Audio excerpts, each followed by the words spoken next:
Hello, everyone. My name is Vasu Janopoulos. My pronouns are she, her, and I'm the Acting Deputy Director of Education at Cooper Hewitt Smithsonian Design Museum. I'm thrilled to welcome you to the 2022 National High School Design Competition judging. Now in its 7th year, the competition was inspired by Cooper Hewitt's current exhibition, Designing Peace, which focuses on the unique role design can play in pursuing and maintaining peaceful interactions.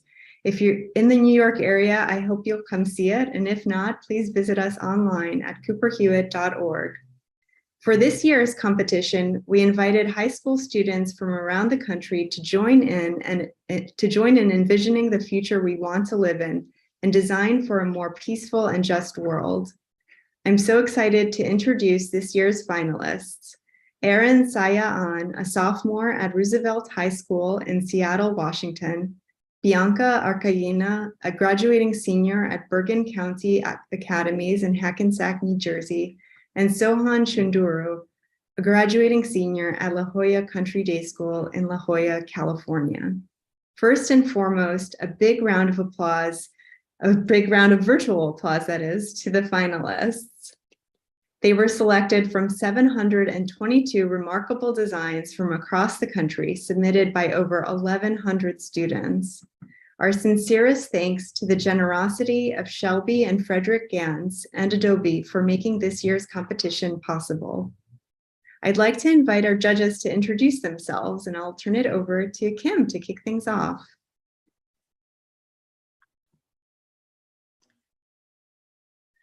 Excellent. I just realized I have us going here. So I will kick us off. Welcome, everyone, and congratulations to all the finalists today. Cooper Hewitt's mission is to inspire and educate and empower people through design. We do this through the exhibitions, online content and discussion, and education programs like the National High School Design Competition. As Vasu mentioned, we opened our Designing Peace exhibition that inspired this year's competition. So please come and see it. And there's several people here today who are involved with that exhibition. This is our 7th year of the National High School Design Competition, and it's thanks to Shelby and Frederick Gans and Adobe for making the competition possible.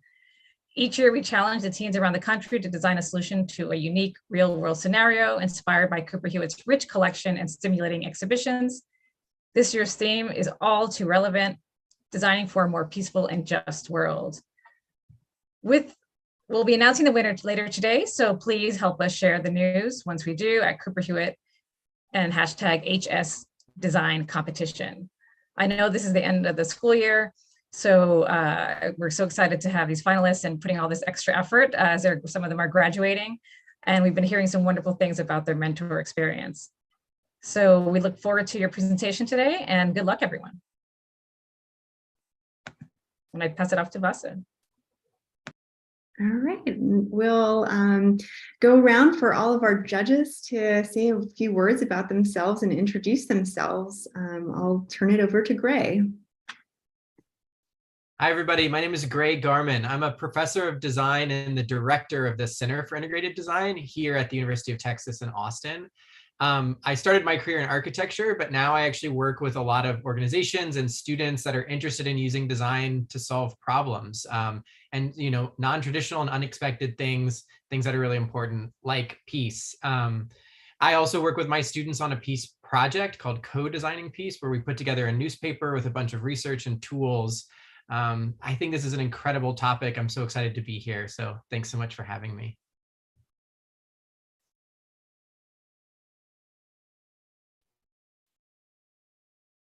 Hi, my name is Ronald Rael.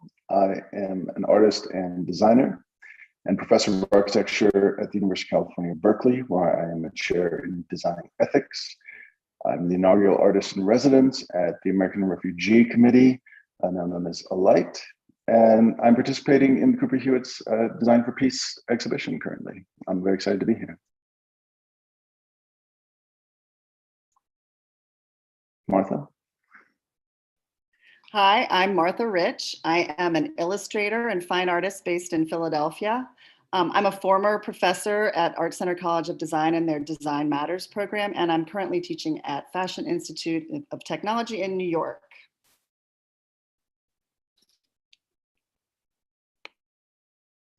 I can go next. So, hi everyone. We're not popcorning right now, but my name's Pragya Mishra. I'm a creative director and associate partner at a firm called Dalberg Design. We use human-centered design and other creative problem-solving methodologies to work in impact issues around international development.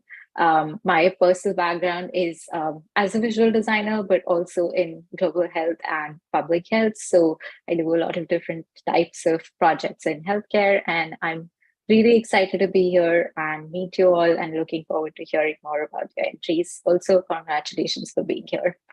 Julia, you can go next. Thank you. My name is Julia Tian. I am the creative director and lead mentor for the Adobe Creative Residency, which is an incubator for creators who are looking to launch their careers and become influencers.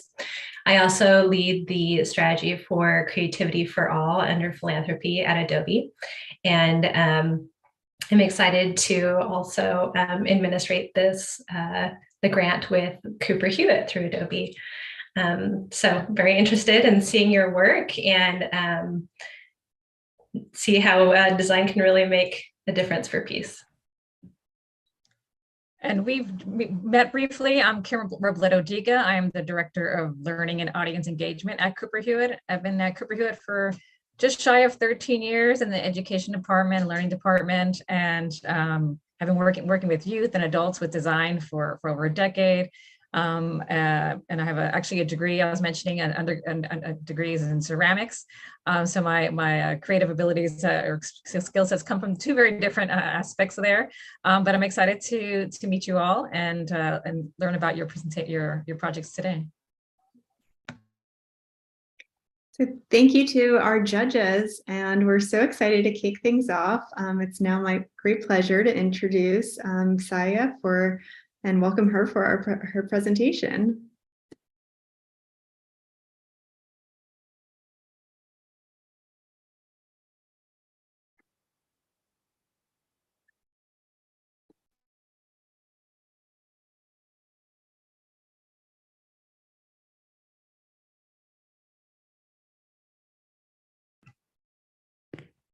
Hello, my name is Erin Saya and I use she, her pronouns, and this is my design project, Aid to Go, a visual aid to help directly diagnose a patient's exact needs.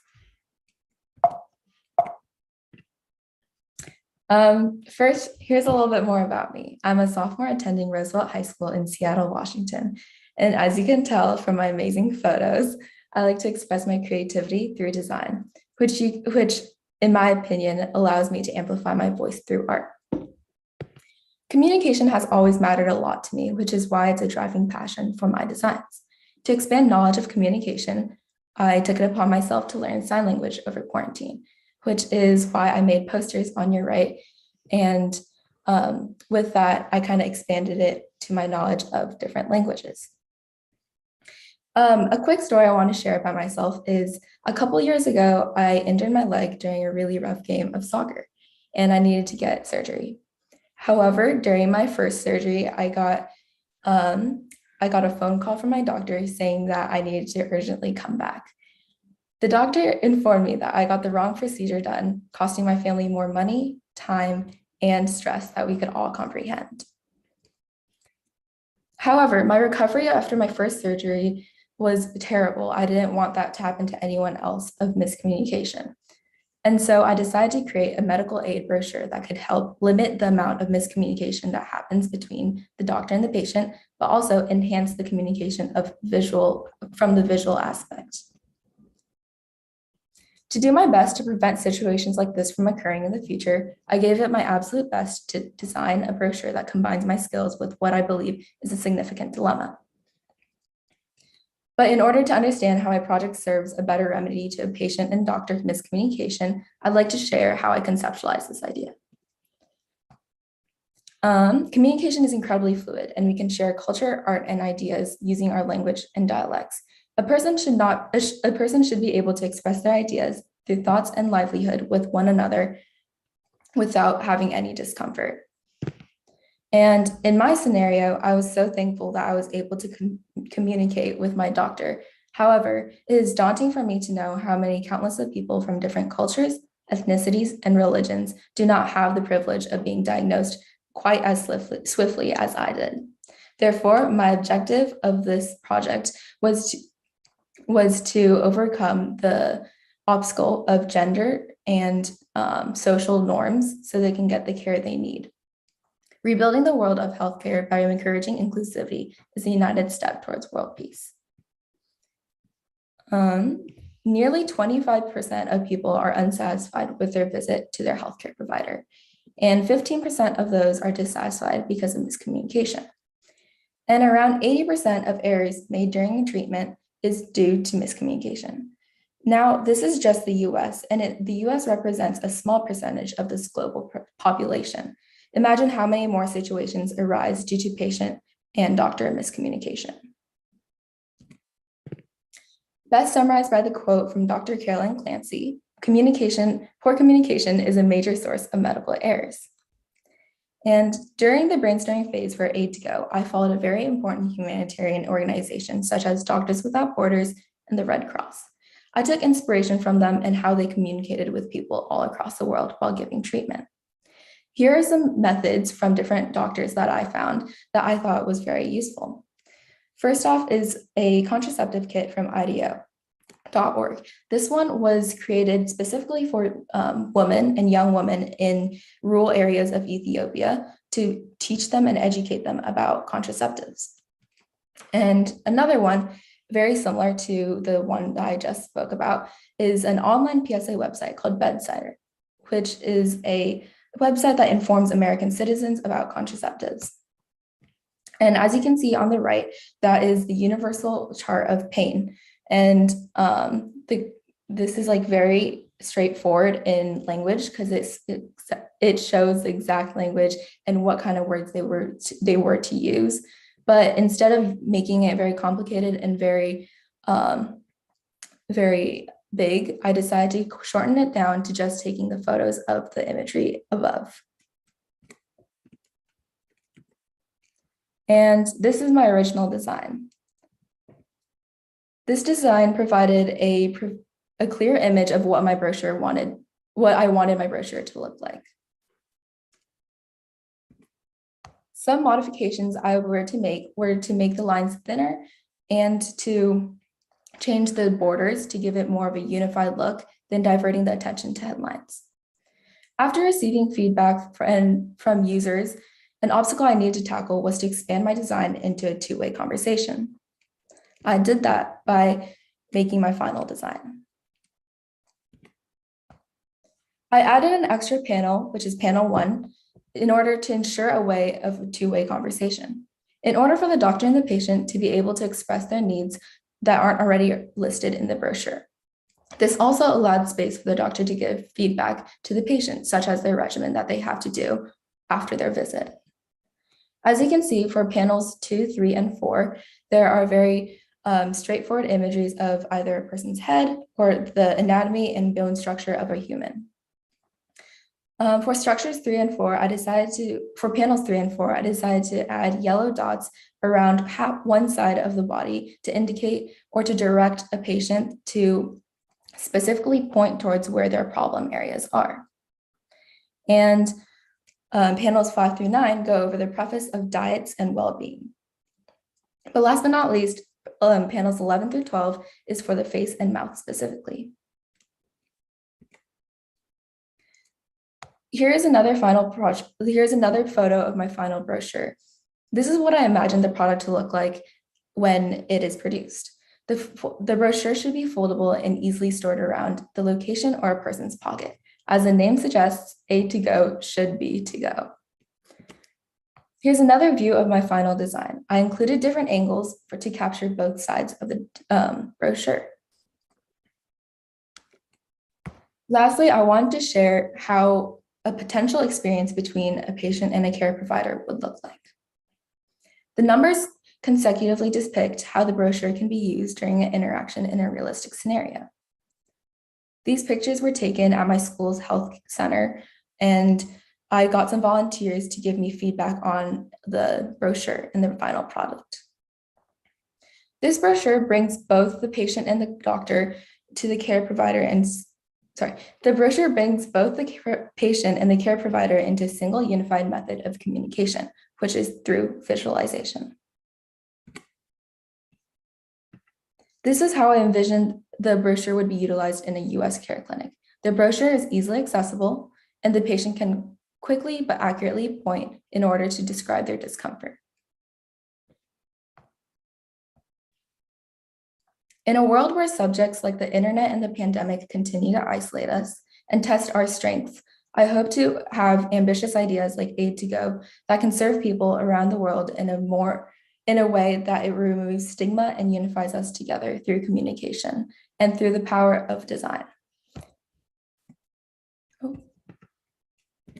Thank you for listening. And are there any questions?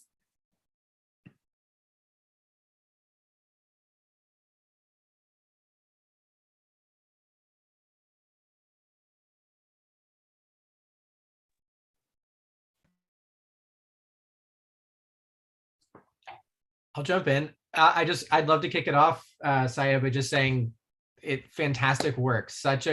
You've done such a good job of communicating it and sort of the inspiration and the multiple iterations of steps. And I was really glad to see sort of a scenario testing, right? That you were able to kind of bring it into the clinical space at your school and see like how it might work and how do people interact with it. I thought that was really helpful to see as an audience member as well. I have a question or something I'm maybe curious about is, in the beginning, you mentioned that you had learned sign language during the pandemic, which is, or during, our time being virtual in the last couple of years, which is incredible. But I was really curious how, or if you think that learning a new language and learning sign language in particular helped you think differently about communication or the way that we communicate as humans. Was there any inspiration there, or could you share a little bit more about what you learned? Yeah, since a young age, I was actually exposed to 2 languages while growing up, Korean and English. And so I've always had that stigma around like, I know 2 languages, but other people don't. Well, people around me, especially because I'm in such a nice neighborhood. But especially being a person who already knew 2 languages, I thought communication was a very well-known thing until I decided to take Spanish in middle school. And that's just when communication was like, oh, bye, this is not for me. And I was thinking maybe because it's American Sign Language, ASL, is using English to make is translated English into forms of sign, maybe that would be easier. And I tried to tackle it that way, but it still was very hard for me to get over that stigma of communication is actually easy once you get your head around it. And so there was a lot of difficulties, especially because it was online learning about sign language and just the struggles of learning through it, especially because my teacher was actually hard of hearing. So I couldn't really talk to him. I would only be able to email him. And that kind of expanded my knowledge about communication and how universal it should be. And through that, I wanted to create a project, aka my posters that I made, that would kind of unify everything so they could be presented as one form of art.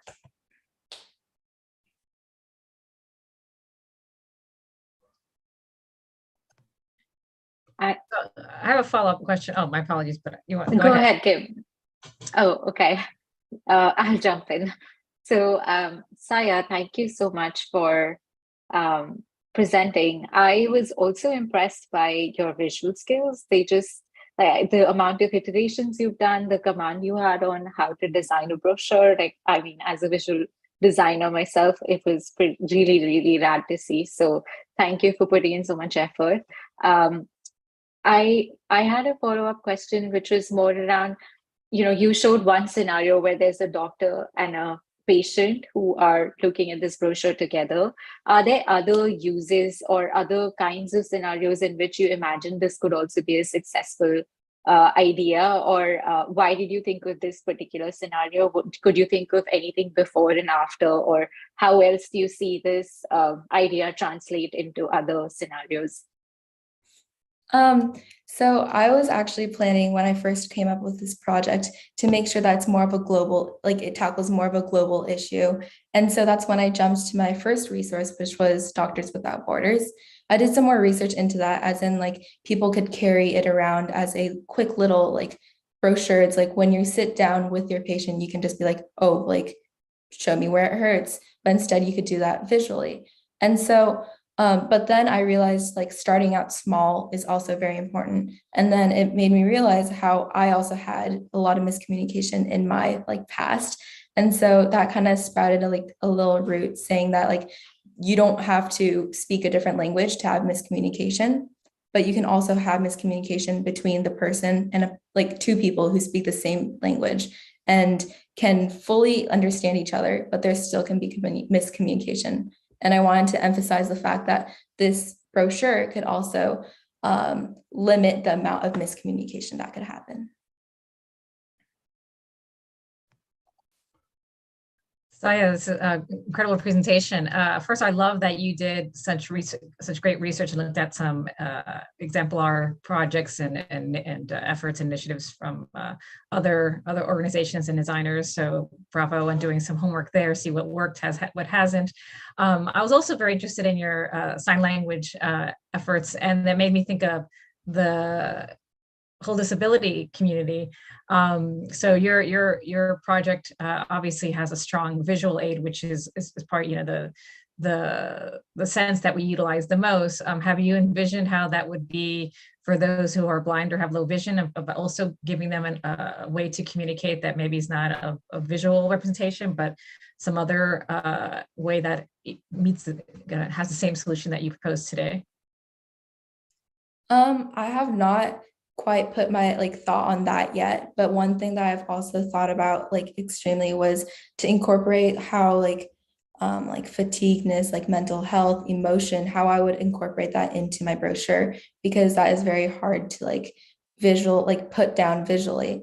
And so I think that's my next project that I want to tackle, and how to put down like just like things that aren't really physical about health, more like emotional, mental well-being. And I think that will like kind of direct me towards the same path as what you were talking about other people with disabilities, such as like if they're blind, or if they're like if they like just can't see or anything, I could also incorporate other forms of communication such as Braille to like write, to add embrations or something. I'm not quite sure, but I think that will like kind of help me think through the idea of that. Saya, I am very impressed with not only like all of the background work that you did, and then the ability to present that, because that in of itself, like you can do all this amazing work, but to actually like explain what you did is definitely a skill, and I think you did that in an elegant way. And I really appreciated what you said about starting small. You know, there are definitely other opportunities to look at, you know, does this work for someone who is colorblind?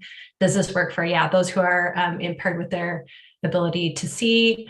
And so given that, I appreciate that you did keep your scope to a certain kind of problem to solve, and that there's a potential to build from there. I am curious to know if there was anything that changed about the work after you had it tested with some people who were trying to use it and trying to like do the thing that you envisioned it. Because a lot of the time, like as soon as I hit publish or like anything, I'm like, oh my gosh, why didn't I see all of these things? And then you go in and like edit it. So yeah, I'm interested to hear that story. So about 3 weeks ago, maybe, I went over to my health clinic at my school, and I met up with one of the doctors there to just sit down and talk about like, hey, like what are the main things that I should go over? Like what kind of concepts should I go over? And she mainly emphasized the fact that like it's all visually there, but at the same time, like we need to make sure that everything makes sense without the wording. And so one of the main things I decided to do was completely take out all the wording except for the description at the end, and just see if people like get to the point as fast as like you can think. And so I got some volunteers like about a week after I got all my iterations done. I got volunteers to sit down and just solve through my brochure. And I've got like multiple different like feedback from it. Some of them was very useful. Some of them was like, oh, I would like to do that, but it's a bit too ambitious for where I'm at right now. And so one of the main feedbacks that I received was, do you think I could pull up my design right now or,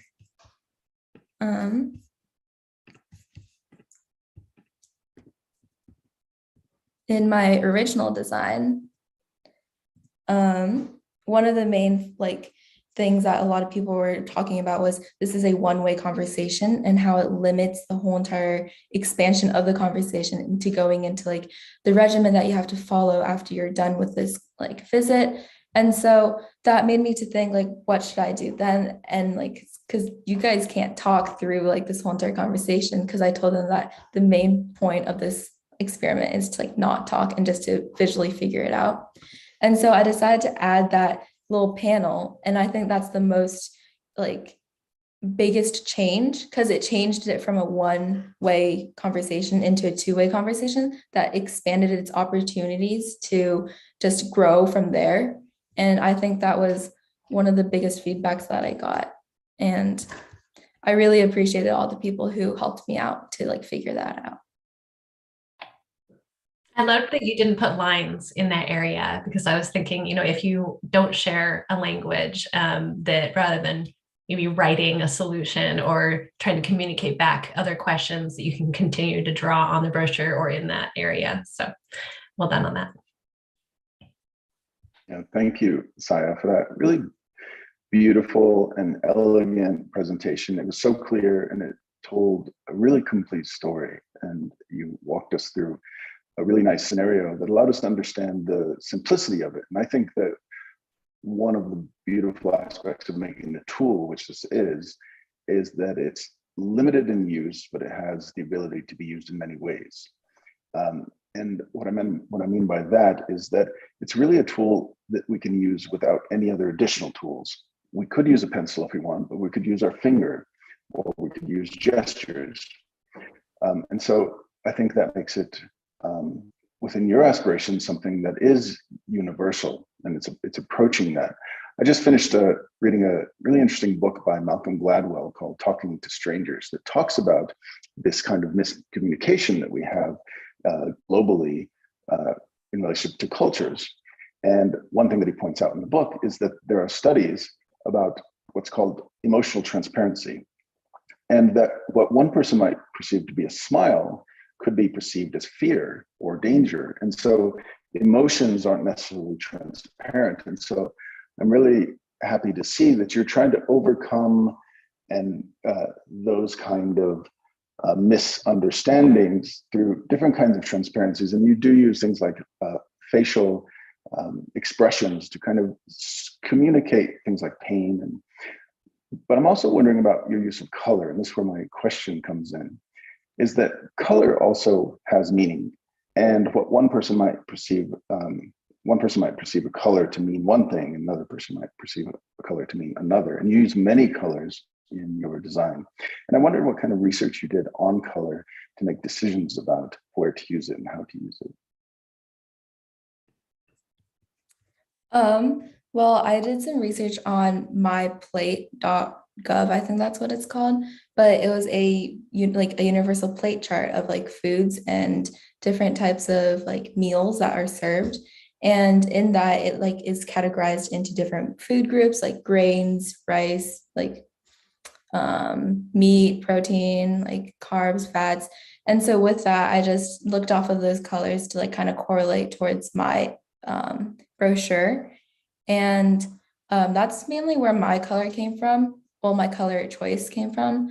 And for like the human bodies, I decided to use like non-gender colors. Well, I mean, blue is kind of a gendered colors, but like more of a like neutral color, because it's more of a because I feel like blue is a very prominent color in my brochure. And in my opinion, blue kind of, if I see blue, it kind of reminds me of royal and like elegance. And so I kind of wanted like whoever that uses this to like kind of feel that they like they're receiving the best like kind of healthcare communication way, like device that they could. And also for color, I just like, because it's very, I looked it up and universally heat is like normally from blue to red or from green to red. But in like developing countries, I think it's green to red, if I remember from the top of my head. And so I decided to use green to red for my pain scale as well as my temperature scale. Great, thank you. It's so great to hear how considerate you are of all of this. Hi, I just have a very quick question because everybody sort of answered a lot of the things that I was thinking about. But you talked about how you had a miscommunication with the doctor that resulted in a surgery that wasn't the right surgery. Do you think that the thing that you produced would have helped you if you had had that, and would it have helped you avoid what happened? Like, would your card have helped solve the problem? I'm just curious. I personally would think that it would have helped me because at that time I was in extreme pain and I wasn't really thinking clearly. And so I was just like, oh, my leg hurts. It hurts a lot. And if I had my brochure, I'd be able to like specifically point to like, oh, this part of my leg hurts. Or like I could just like quickly jot down like or like circle where it hurts specifically so they can examine that part more closely instead of just like giving me a full body check and being like, oh, okay, this part hurts. But then what about the other part that actually hurts? And so in my opinion, I think I would have benefited from having this brochure handy when I was at that doctor's appointment. You need to share this project idea with that doctor you had that miscommunication with, and I'm curious how that person would react to see the result. I mean, of the circumstance you're in. Mm-hmm. All right, thank you so much, Saya. Now I'd love to welcome our next presenter, Bianca, to share a little more about her design idea. Okay, I believe this is the part where I share my screen, yes? Yes, okay. So my presentation today is about Waffle. I want to make sure everybody can see that. Yeah, okay. Hi, I'm Bianca Archiana. I am a finalist for the 2022 National High School Design Competition for Cooper Hewitt. And a bit about me, I am a graduating senior at Bergen County Academy's Hackensack, New Jersey, and my pronouns are she, her, and I like playing games a lot. And in general, I like having fun with my friends and just talking. And so a bit about Waffle is that Waffle is a court game based on the US judicial system. And it's a design considering the importance of the participants' roles. And so there are like 4 main roles that you'll see later. And so as an introduction bit, I want to ask a super simple but kind of important question is, does everybody like Judge Judy or has heard of her and her show? And so assuming by some reactions, I assume that it's like a very popular show. And so it involves Judge Judy partaking in court cases and giving out her own verdicts about all the debates. And so Waffle is kind of designed around that concept of debate. And so the problem that I have identified within this design was quite a few things. And a really important thing was the growing importance of like issues related to topics such as war, segregation, individual rights, and the occasional lack of conversing about how important these problems are in classrooms. And so the opportunity here is that students around the age of 13 and above can use this game as a way to dictate conversational topics within or outside of school. And it will happen within a safe space where they're allowed to communicate about these topics. And so it is also like a liberation of the learning scene, because today book banning still occurs in schools, still occurs in different states. And this introduces students to a world of different biases. If they're restricted from learning about certain things, then how are they able to form peace or talk and compromise about peace when they don't know about their own history? And so going into the purpose and design of Lawful, it is a court game for all, or mostly students, people above the age of 13, or of an appropriate age, that they can talk about these dark topics within a safe space to communicate these different endings to historical cases. And so a fundamental part of it was that games are important in binding people together. They're fun, they're easy to they should be easy to play, easy to understand, and that's what Lawful also aims at. And so some early models for reference included these simple 3 games. And so if you have heard about them, they're like super relevant, but I'll describe them to you. And that there's Cards Against Humanity, which is a party game, very kind of adult, and includes a lot of dark humor. And so I aimed with Lawful to have people be able to discuss about that, and so they wouldn't feel nervous about discussing about it in a safe space if it's a game. And so with I Descent, it's also of a similar theme, except it's more lighthearted. And with Monopoly, there is the moves and then the certain aspect of being able to bribe people if you could. However, I understand a lot of people play Monopoly differently. And so some early designs include like a lot of different ways that players could play the game with like AI or by themselves or with multiplayer. And so here's one of my secondary sketches. And this is the one that was originally entered. And it was very explanatory in that part. And so my final design really highlighted about like the synopsis of the game, that in its core, in its fundamentals, it is a court game for all. And so it was inspired by quick improvisation and then understanding, and then overall the whole concept of debate without having to create a topic, having to create all the different parts of the moving court. Rather, it would introduce students into just 3 simple concepts, and then have them compromise and debate about all these different things within the game. And so what a really complex part about it was how complex courts are in general. They're very chaotic sometimes, and there's a variety of roles playing together or working against each other. And so Lawful allows for that, for multiplayer capability. And so the 4 main roles, as I mentioned earlier, was the defense, the prosecution, the jury, and the judge. And so the gameplay would like start out as the prosecution making accusations, the defense afterwards offering their own claims, the judge and the jury raising questions, in which case either side could answer first.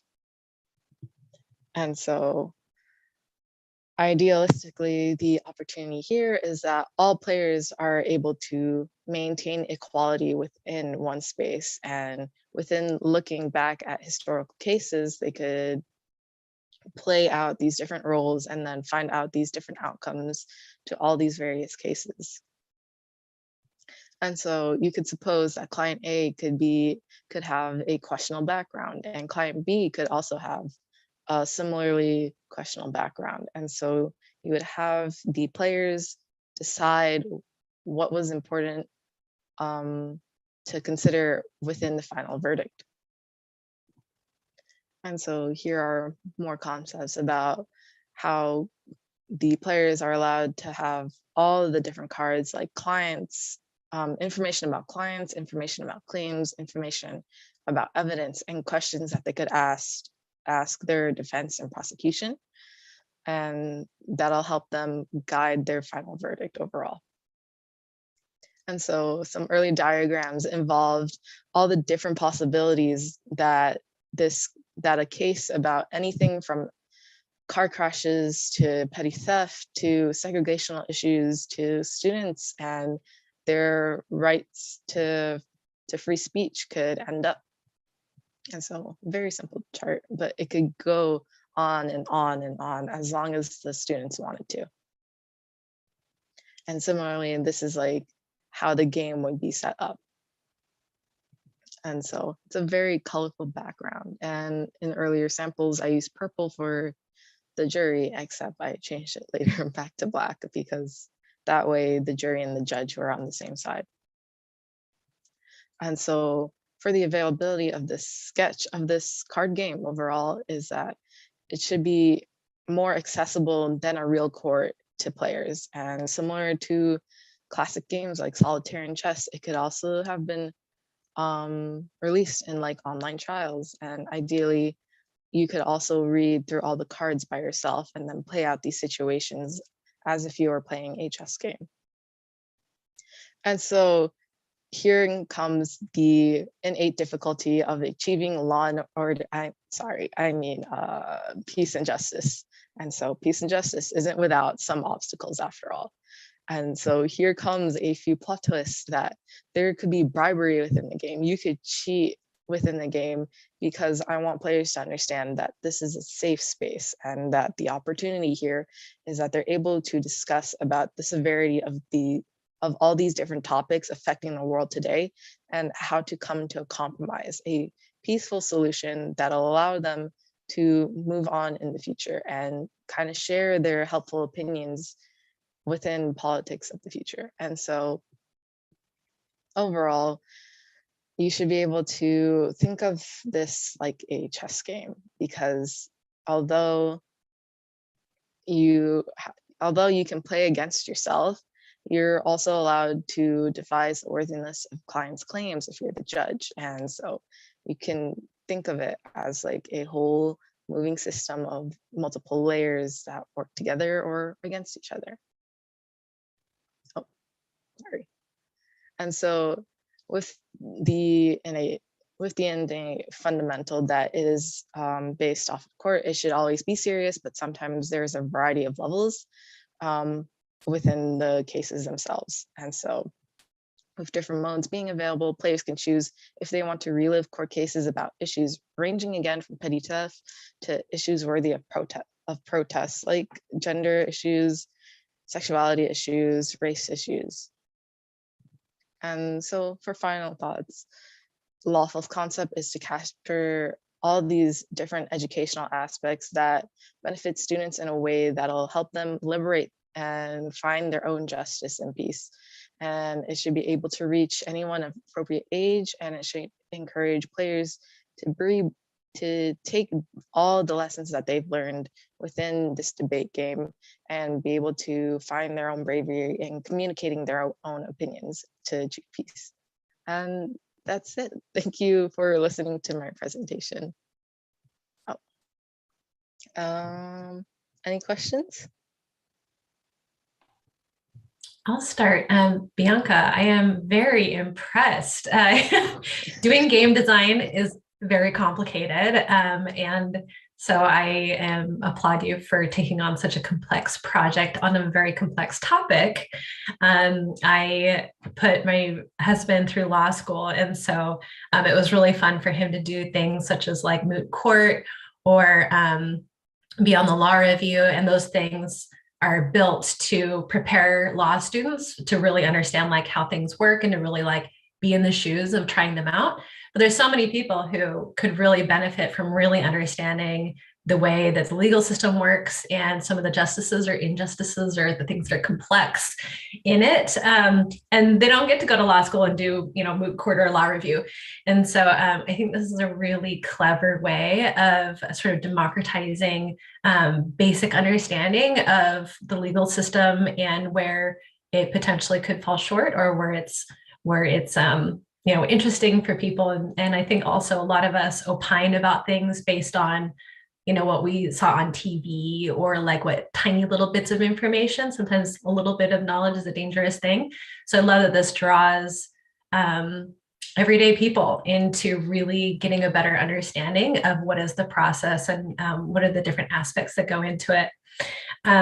One thing that I was impressed by was that you allowed for non-ideal aspects to come into the game, such as bribery and cheating. At first, I was like, oh no, you don't want to do that. But then realizing that by role playing that, you have a better understanding of like, how does it impact the outcomes? I'm curious, have you tested this with any players or talked to people about like, how did you come to that decision to bring some of these elements into your game? I came to the decision of involving these elements because I wanted to incorporate a sense of dark humor. And so what I really enjoy about dark humor is that you could take these really severe topics and make them into something that is easily talkable about. And so when it came to talking about it with like friends or other designers, it was all about how can I make this fun without it being harmful. And so it was kind of difficult to move through that process. Megan. I have a question. So how are you going to be coming up with the different cases? Are you considering using real life situations? So there could be like a really big discussion about it in the end. You know, like a court case that you found that had a strange outcome or something. Did you consider doing that? I have considered some very like basic cases. And so some of them would involve like Brown versus the Board of Education, which was about segregation and Jim Crow laws, and about Tinker versus Des Moines, which talked about like the First Amendment and how students would still be allowed to speak how freely they wanted to within a school classroom or a classroom in general. And so I hope that by implementing historical cases, it would influence students to kind of make up their own cases or to introduce like new ways of compromising and forming peace. I really like that answer, Bianca, because I understand the game to be an educational game about the legal system and cases that exist in the world. I also saw it as a game that allows individuals to talk about difficult subjects. And that's where I think that it's more expansive, that there's just the potential to find ways to broach difficult topics. And one way to do that is through humor and play. And so I'm wondering if you have other examples about how this might be used beyond just the topics within the legal system, but maybe difficult topics between classmates that occur at school. As far as I understand, some people do have difficulty talking about personal topics, like gender roles in court are very differential and it could be very vastly biased. And so this court game might provoke some students into thinking that this probably wouldn't be safe to play all the time in school, but rather in school, I understand that there might be like a teacher watching over. And so it's sort of provided in that safe space. Yeah, that's great. Yeah. Yeah, I think that's great. I can see this being a valuable tool just to learn how to talk amongst yourselves about difficult topics and come to some conclusions. So that, you know, the game is very based on a hierarchy of juries and judges, but also I think it opens the possibility for mediation between two individuals, maybe without other kinds of oversight. And I like that. Thank you, Bianca. I like the gamification of it, which I guess gets to what Ron's speaking to too. And one could almost say that, you know, I mean, that our judicial system is you can game the system and there are players involved and there's ways to, I guess, cheat for sure. So I truly enjoy that approach. And as Julia says, and game design is not simple. So to find a way to gamify our judicial system is quite amazing. And even the fundamental understanding for a lot of people that there's, I mean, I think judge and juries maybe more commonly understood, but like prosecutor and defense, just to understand the roles alone is already a huge win. Even if people leave understanding the pieces and the parts and the basic elements and what those definitions are, what those roles are, that already is a knowledge base that is needed across, everyone in this society. But my question is, so bravo on that work. You gave examples of some games that inspired, like the dark humor games and Monopoly, inspired your efforts in this presentation design idea. What kind of research did you do, or where did you reference for the kind of legal aspect to, though you're looking for the dark humor, where did the foundation of the legal terms and the understanding of structure and process, where did you do some of that homework? Can you kind of share a little bit about that? Okay, most of my research was based on what I understood from history class, and that there are like a variety of cases and a variety of different outcomes that came from that. And I think mostly inspiration was from me studying about some less court-related cases, such as like the Treaty of Versailles, which involved like the whole debate, and then it kind of ended up rather badly. And so with clear-cut cases, well, most somewhat clear-cut cases like Brown versus the Board of Education and Tinker versus Des Moines, the research came from, I want to implement these historical cases within the foundations that I've learned from history. So I guess you could say most of my research came from past knowledge within my history class, and I really adore the different outcomes that could have happened, and I see them inside of my my mindscape. And so the fact that there could have been a variety of different endings because of the different biases within the court cases, I guess most of my research came from understanding that these cases could have turned out super differently, and I want players to see that too. Yeah, I might build upon that. It may be more of a comment, but kind of, I think, a synthesis between a few of what the other judges have said, which is just how much I like the idea of a game that gives kind of an introductory understanding to what our judicial system looks like, both in the language we mentioned, but I think also because eventually we'll all do jury duty as we grow up. Like, you get put on a list, you'll get called in. It's great to have that knowledge in the first place, but it's hard for me not to think about it as a teacher. Like, your instincts around learning are really strong. And as a designer, like someone who would be designing a learning experience, that's embedded in this, which is, this happens in school already with like MBA case studies, where you're given like 3 parts of the story, and then as a student you're meant to like respond to it, and then after you have your thought, you get to like reflect on what really happened. And I think there's something really fun in your game around this idea that, like, what if we got all the components of Brown versus the Board of Education, we got to debate it, and maybe I love the, I mean, I don't love that it exists, but I like that you included the like possibility of bribery. And I wonder what other maybe like privilege cards might be played or not played to. And then after the game plays out, whatever the gameplay happens, right? Like the outcome, then you still get to reflect on what really happened in the world. And I think from an educational standpoint, like that is an incredible moment, right? Like we've all had a chance to engage with it, and then we really get to better understand the world around us. So as a designer, I think that you've landed on something that could be really powerful for helping to not tell people what to think in the world, but to teach them new ways of thinking about the world around them. And that's a really subtle difference, but it's a really strong idea that's embedded in your work. So I just wanted to call it out and tell you how good of a job you're doing. Thank you.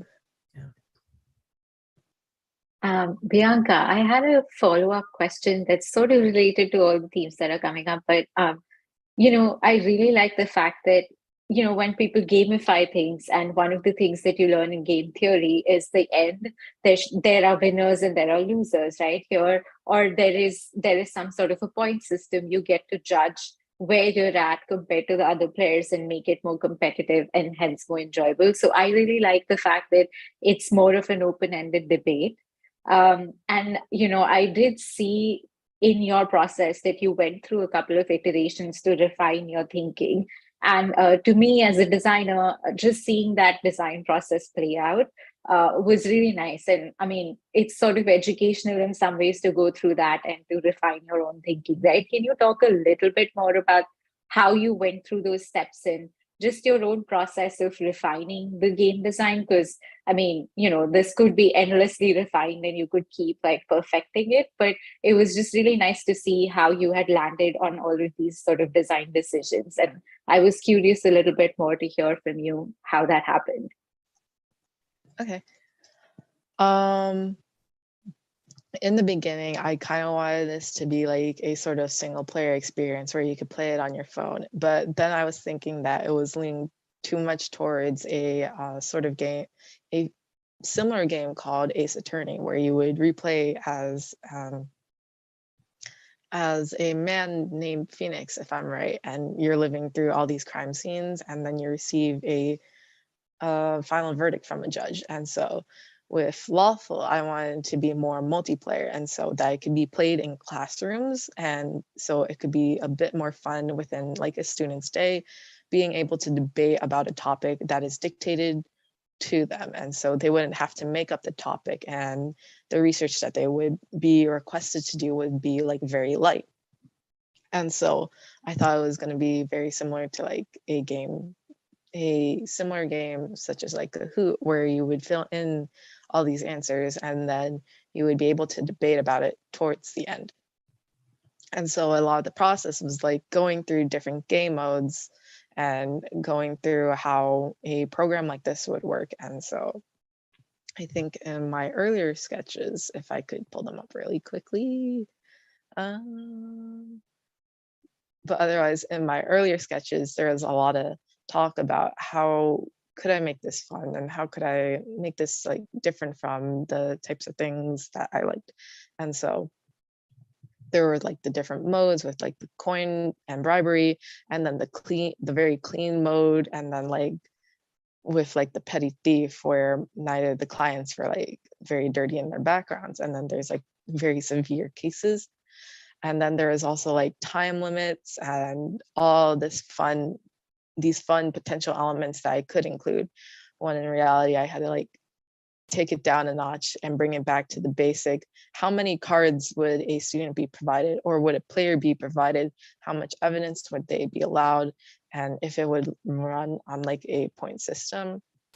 And so overall, the concept came down to, it is a debate game and you are given a topic, you are given clients to talk about and evidence to debate about with either prosecution or defense. And you would have witness cards and more photo proof cards. And so the judge and the jury would work as a team together rather than apart, and so that they could debate amongst themselves. And so it all refined down to how much fun and how simple and clean can this game get, so that students wouldn't have to dedicate themselves to learning more about the court, but rather having fun debating about all these different topics and how they could reach a mutual peace within like their community or within the classroom. Thanks so much. That's a great answer. Thank you. Thank you so much, Bianca, for your presentation. It's now my pleasure to welcome Sohan back on camera.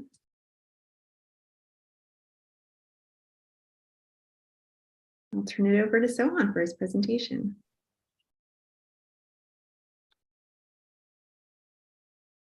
Hi, everyone. What if learning open-mindedness and acceptance was as easy as learning how to read? Hi, my name is Sohan Chandru, and my pronouns are he, him, his. I graduated from La Jolla Country Day School this year and will be attending Stanford University in the fall. I'll be presenting my design for a more peaceful and just world. There is growing hostility and violence in the world due to discrimination and racism rooted in fear of people who are different. But everyone has the right to be treated equally, regardless of race, ethnicity, nationality, class, gender, or religion. To arrive at my solution, I followed this design process. I did background research, conducted user interviews, and analyzed my findings. Then I narrowed the problem and defined it. During ideation, I brainstormed ideas. I created many iterations of low-fidelity wireframes and high-fidelity prototypes with user testing after every iteration. After usability testing, I analyzed the takeaways. To design for a more peaceful world, I began by researching the question, why is there so much discrimination in this world? I found that discrimination stems from bias, the most common of which is implicit bias, activated unconsciously from one's life experiences. Cultural conditioning, media portrayals, and upbringing can all contribute to implicit biases that people form about the members of other social groups. Studies have shown that implicit bias leads to stereotyping, which eventually leads to discrimination. According to the philosopher John Locke, children are born as blank slates. Their characters are shaped by their experiences and contexts while growing up. A lot of studies done on collaborative writing in both adults and children have found that it increases cultural awareness as well as leads to better content creation. Since research shows that children are impressionable and eager to learn, I identified children aged 8 to 11 as my target audience. I conducted user interviews to understand the needs of my target audience. I interviewed children, parents, and teachers worldwide as shown on the map. Interviews were conducted in person, over Zoom, and using a survey form. Interviews revealed that children do not get many opportunities to collaborate in school. Growing up in less diverse neighborhoods, they tend to increase implicit biases about other cultures. School curriculums now include topics in global citizenship, and many teachers have to find ways to introduce children to other cultures. Many parents do not have the means to provide their children with cultural experiences. Additionally, children are very open-minded and want to learn about other cultures. Children love to play interactive games with their peers. Children love storytelling, and also children love to collaborate and make new friends. My POV statement based on these takeaways is, young children need fun and engaging ways to interact with peers to increase cultural awareness and reduce implicit bias. Based on my POV, I need to design a solution for how might we encourage creative collaboration that increases cultural awareness for kids age 8 to 11 and eliminate or decrease implicit bias. My solution is a web application called Whale Tales, which increases cultural awareness through collaborative storytelling. The app is accessible on computers, tablets, and mobile devices connected to the internet. It allows children to connect worldwide, converse, and collaborate on writing stories using the inbuilt translator. It also enables children to post and answer questions in the community feed, watch educational videos, and read and learn from the stories published by other collaborators. The app is fully customizable through settings. It is moderated to ensure no hatred, and voice commands guide children with low vision and also keep children engaged. First, I started with rough hand-drawn sketches of my ideas, as can be seen here. Then I created low-fidelity wireframes in Figma, and then showed them to fourth graders and school teachers to get feedback. Based on the feedback, I created high-fidelity screens and a final prototype. I conducted user testing with the prototype and through several iterations until I finalized the product with this story, and now I'll be going through the prototype. Sam is a 10-year-old boy from the US. He accesses Whale Tales on his computer. On the homepage, he could view all the books written by other children. He clicks on a book and flips the pages, and it looks like Ali and Dory wrote about Kenya. He would love to keep reading, but he's inspired to collaborate with a friend to write his own story. So he decides to go back to the homepage and decides to sign up. He enters his information and his interests and creates an account, which takes him to his personalized dashboard. He clicks on the Explore and Learn button. Here he can learn about different countries and their customs by watching videos. He then clicks on the Communities tab, which shows all the communities he could join to ask or answer questions. Now he clicks the Home button to return to the dashboard. He clicks on the Create a Story button. Here the Collaboration Studio shows him a map with locations where children are currently available and online to collaborate with him. He clicks on Mexico. The app then asks him to confirm that he wants to collaborate with a friend from Mexico. And when he clicks yes, the app matches him with another child named Jose based on the interest in his profile.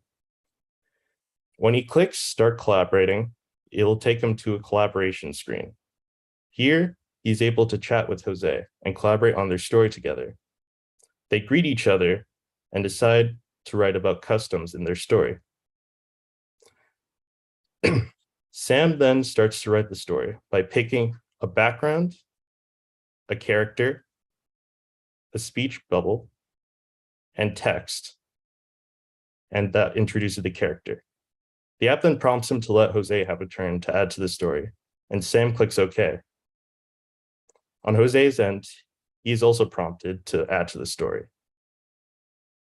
Jose then clicks on the OK button and translate his story to Spanish.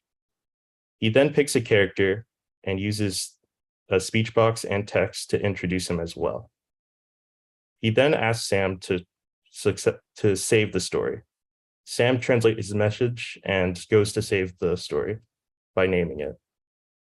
Now the story has been saved to the dashboard, and Sam and Jose will spend many enjoyable hours over the next few weeks working on their story. In the process, they will learn about each other and their customs and become good friends. What a great way to eliminate implicit bias and foster peace. I wanted to make Whale Tales accessible and available to children worldwide. The app will be free and available to schools all around the world in partnership with nonprofit organizations such as Edutopia and 100.org. An inbuilt translator will support all languages, facilitate conversations between children who do not speak the same language, and allow children to read books in any language. Voice commands will help children with low vision and also keep children on track. The app will also moderate chats to ensure safety and inclusion. The user feedback I received was overwhelmingly positive. Teachers, parents, and children were extremely excited to play around with the prototype and said they are looking forward to seeing this app launch soon. I also got valuable suggestions for additional features that will improve the app, such as adding different levels for children of different ages and abilities. The competitive analysis shows that there is no tool in the market today that connects children from across the globe for collaborative storytelling. Sites like StoryJumper and Birdtales let students create and publish their individual stories, but do not allow collaboration and do not connect children with peers. They also lack a community feature where children can ask questions or provide tools for researching other countries and cultures. As for next steps, I want to conduct more rounds of user testing to hone the design before building the app. Then we can introduce it into classrooms, starting with San Diego, then step up to California and the rest of the US, and eventually to all other countries. We'll leverage partnerships with nonprofits like Edutopia and 100.org that have a global reach. We will also use social media to reach a larger audience. So to summarize, the problem of implicit bias that leads to prejudice and discrimination can be reduced and even eliminated when children worldwide can connect with their peers through Whale Tales. For collaborative storytelling to increase inclusivity and cultural awareness. Whale Tales will impact everyone as it will lead to a more peaceful and just world. Thank you, everyone. I welcome any questions you have. I have a quick, just an easy question. What is the idea behind calling it Whale's Tales? Is there a story behind that? Yes. So one of the biggest reasons is whale and tail rhymes, and whales have tails. So that's one reason. And also whales are known to migrate around the world. So I thought it also applies to like how my app connects people from around the world.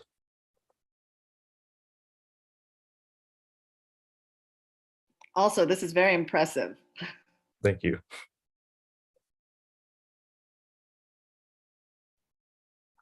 I guess I have one more question then. So would they be doing a real-time translation? Like, so what one person from one country, you type it in, it'll automatically show them in the other language?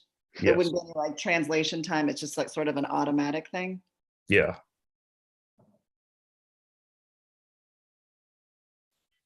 I absolutely loved that translation feature. I thought that was very clever because I was trying to think like, how do you make sure that they both have enough English proficiency, and it really helps solve that. So I think that's very clever. I'm also very impressed with how in-depth your prototype is. I can tell you did a lot of work on iteration, which is often the part where XD design really falls apart in these kinds of presentations. Is where it's like, oh, fantastic idea. and have you tested it? Has anyone seen this besides you? And I can tell that you definitely have done a variety of iterations, that maybe you started with a core of things and then expanded. Do you mind kind of telling us your journey of like how you started and then how some of these features were either weeded out or brought in? Sure. So originally, I got the idea after during the COVID-19 pandemic, AAPI hate crimes started to rise, and I thought about why like this discrimination was happening because of like wrong information. So I started to research and found that like it stems from ignorance of other cultures, this type of discrimination and violence. So I decided to try to create like an app which would help people collaborate. And I decided that storytelling was a way for me to do that because it's an active task which has people collaborating together to create something, which is definitely helpful in like fostering that cultural understanding and also like helping with collaboration skills.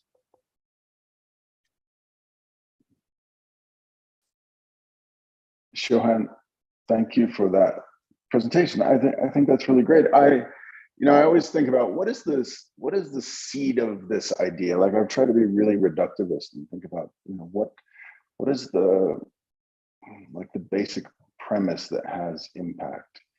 And what I really like about this is that, for me at least, the seed of the idea is that you're expanding the local classroom to become a global classroom.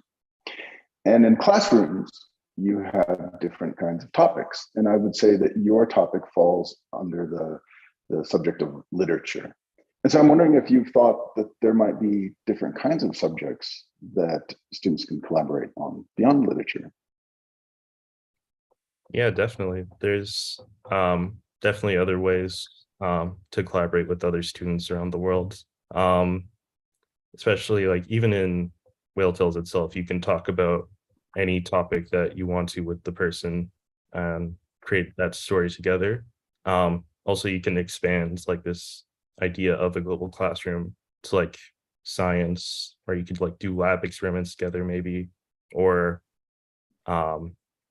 history, where you talk about like when you're learning about a different country, you can talk with people from that country directly, maybe. Mm-hmm. Yeah, my question was a little bit of a leading question, because I think that there are the subjects of language that could be embedded in this, and that even though there's a translator, there could be something that allows us to look past the translation or allow people to understand each other's languages, which is a way of thinking and a way of understanding.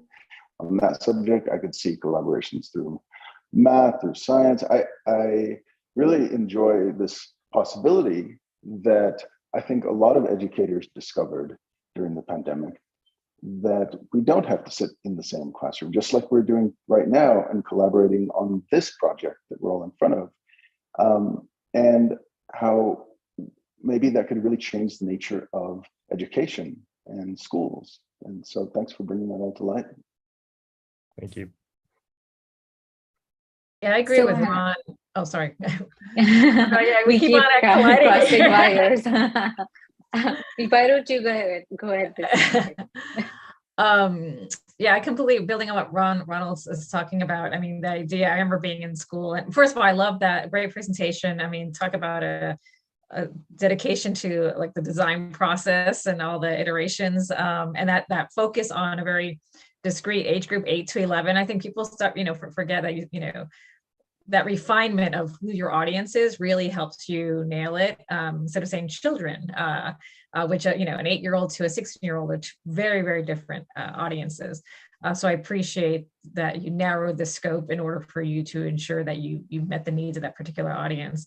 But building on what Ron was speaking about is the global classroom aspect, and I remember in school learning about other countries and but we were in our own classroom, and I was in Southern Florida, but we never had the opportunity to, speak to someone from Nigeria or, Bangladesh or et cetera. So that opportunity alone is, how do you expand that global classroom, even beyond the very important part of a bias and what was that core cause of that, to just kind of expand our classroom, I think is brilliant. So I truly appreciate that, and I appreciate that the user testing you did in the interviews you did internationally, which is very impressive. I'm curious, how did you get those international educators and students to participate in your testing project? Yeah, so I had a few connections from some programs I did in school to schools in Germany and the Czech Republic. So I was able to use those to contact with people in those countries directly. I also had some of my teachers and my mom post a survey link and the link to the prototype in Facebook groups with teachers and parents to be able to get responses from those people too. So, yeah. Thanks, Sohan. And just to echo everyone, I'm quite impressed with how rigorous your design process was, and just your understanding and your knowledge of it. Like the diagram you had up front of the prototyping, the Figma mock-ups, just all of it seemed really thorough. I was actually your design was really clear to me, and so was the solution and the thought process. I was really curious to know more about how do you know so much about design, and like where have you educated yourself in just all of the design steps in the process, and how did you get to here? Because oftentimes I come across professional presentations that look like this, so I'm truly appreciative of what I saw. Thank you. Thank you. So in my school, which I graduated from, there was a design program that was started in my freshman year of high school. And the teachers there taught me a lot about how the design process works, and how from like brainstorming to like eventually getting a prototype, mostly user testing as well. So that's how I got most of my knowledge.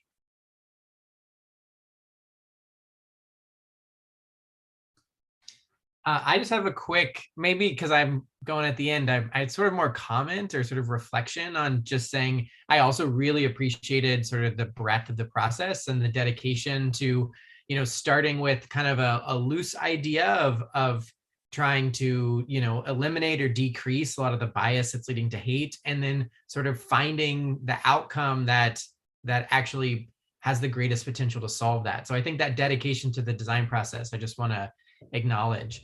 I also I actually was lucky enough as a kid, I went to public school in Texas, but in high school, there were students from 41 different countries, refugees from Europe and East Africa, and we played on the soccer team together. And so I think in some really interesting ways, naturally, some of the things you're talking about happened. And I, didn't know it as a kid, but as an adult now, I am like so thankful for those opportunities.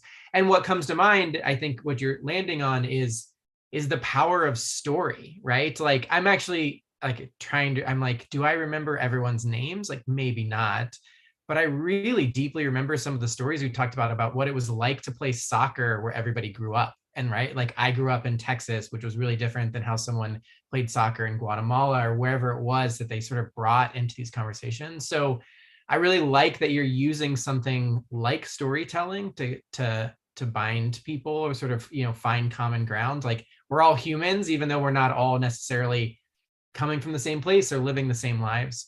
I do wonder in the app if there's an opportunity to, again, sort of as a teacher, like really focus on like what's the one main like cognitive thing you're trying to get everyone to participate with. And so one aspect is sort of sharing the stories to each other, but the other one is actually like generating the visuals to it.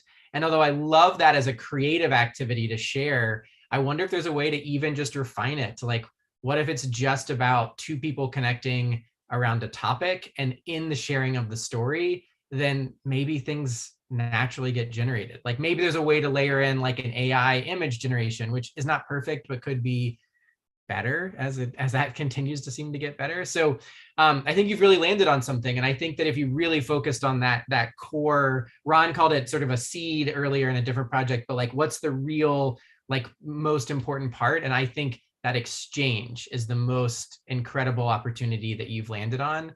And I think your design work has illuminated that. So I think as you continue to think about this and iterate, I hope that stays, and then everything else around it continues to hopefully build us a more peaceful and sort of bonded and communicating society. So great work. Thank you.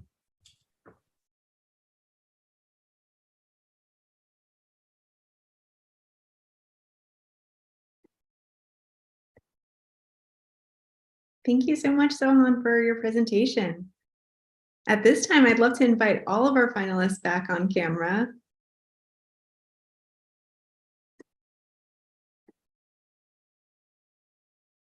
We'll do a big round of virtual applause for your wonderful presentations. You all did such an inspiring, have done such inspiring work already, and I know the judges have a really tough decision to make. We'll take a short break now, and when we return, our judges will announce the winner of the 2022 National High School Design Competition.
Excellent. Welcome back, everyone. Again, my name is Kim Robledo-Diga with Cooper Hewitt. Thank you all for waiting. This whole process started with the question of what would you design for a more peaceful and just world? And as a reminder, over 1,100 students with 722 projects submitted for this competition. So bravo for all the finalists here, how far you've come. And actually there was a separate jury before this many months ago to get to the finalists and the honorable mentions, and which was as rigorous and hard for us to choose from. So that you made it to the finalists, the final three is bravo, and you should really congratulate yourself. Your educators and the people who you did testing with, your families. So bravo to all of you. The jury met, and it was incredibly difficult. And we looked at the criteria of the competition, which is innovation, impact, relevance, and communication. And we had one juror said that actually everyone, but someone specifically called out to mention how exceptional communicators all of you were, and of your ideas, and how impressed we were talking about how you were at more that graduate school level when it comes to articulating your ideas and your design process. So bravo, it was so impressive. And I think when we first left to go into the room for jury, we all had this face of like, what are we going to do here? So you can see how hard it was. And we were incredibly impressed with from the concept to the design development, which was so mature and thoughtful, and bravo on the time you spent iterating on this work in the last few weeks. One of our jurors mentioned an interesting connection that honestly I didn't see, and he said that all the projects had to do with communication, and it was a simple idea of if people talk to each other, maybe we would have a more peaceful and just world. So every project was about communication, which is a really wonderful string of across all three projects, and so well executed amongst all three. Saya, especially with their personal experience turned into a positive action is, amazing. Biana, the original idea of taking the legal system of the US and trying to gamify it and explain it to the general audience is such an innovative idea. And Sohan, we were just so impressed with what you were thriving for, such a global connection, and of course the thoughtful design process you put forth in your project, and it was all very impressive. So I am here to share what we've all been waiting for.